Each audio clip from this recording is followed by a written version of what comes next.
নামাজ বড় দরকার, ইমানের আলামত, খুব কষ্টের কাজ। রোজা কষ্টের কাজ, যাকাত দেওয়া, নিজের হালাল উপার্জনের টাকা মানুষকে দিয়ে দেওয়া খুবই কষ্টের কাজ।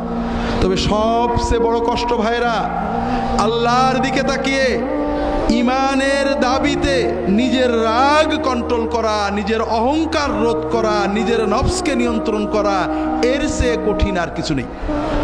কথা বুঝতে পারেননি?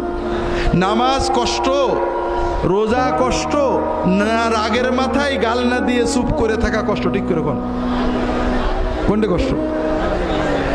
সকাল থেকে সন্ধ্যা পর্যন্ত মুসলমান 17 ঘন্টা 16 ঘন্টা 15 ঘন্টা না খেয়ে না পান করে ক্ষুধা পিপাসায় বুকের ছাতি ফাটিয়ে রোজা রাখে না?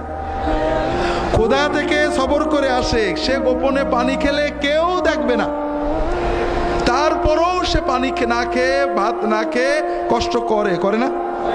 কিন্তু ওই মুসলমানই ওই রোজা অবস্থায় একজন একটা বাজে কথা করলে ভট করে রেগে খারাপ কথা বলে না? তাহলে 17 ঘন্টা না খেয়ে থাকা কঠিন, না রাগের মাথায় নিজেকে নিয়ন্ত্রণ করা কঠিন? হ্যাঁ, আপনারা বলবেন রাগ তো একটা ন্যাচারাল, এ তো হুজুর কন্ট্রোল করা যায় না। এটাও একটা মিথ্যা কথা।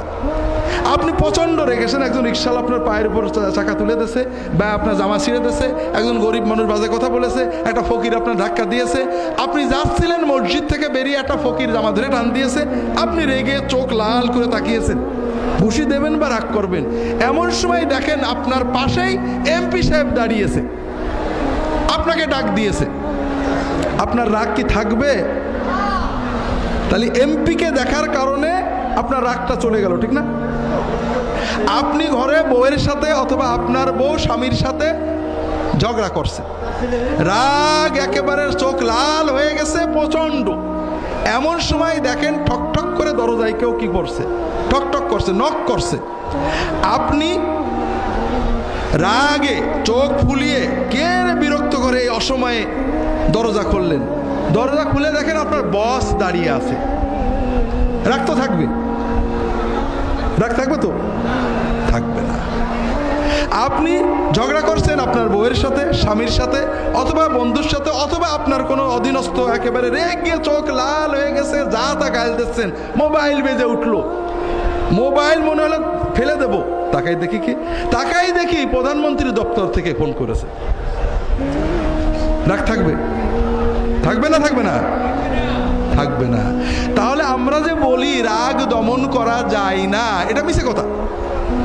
রাগ খুব দমন করা যায়। কথা হলো আপনি কাকে দেখে দমন করবেন? এমপিকে দেখে, বসকে দেখে, প্রধানমন্ত্রীর দপ্তরের মোবাইল দেখে, নাকি আল্লাহকে দেখে রাগ বন্ধ করবেন? এইটা হলো ঈমান।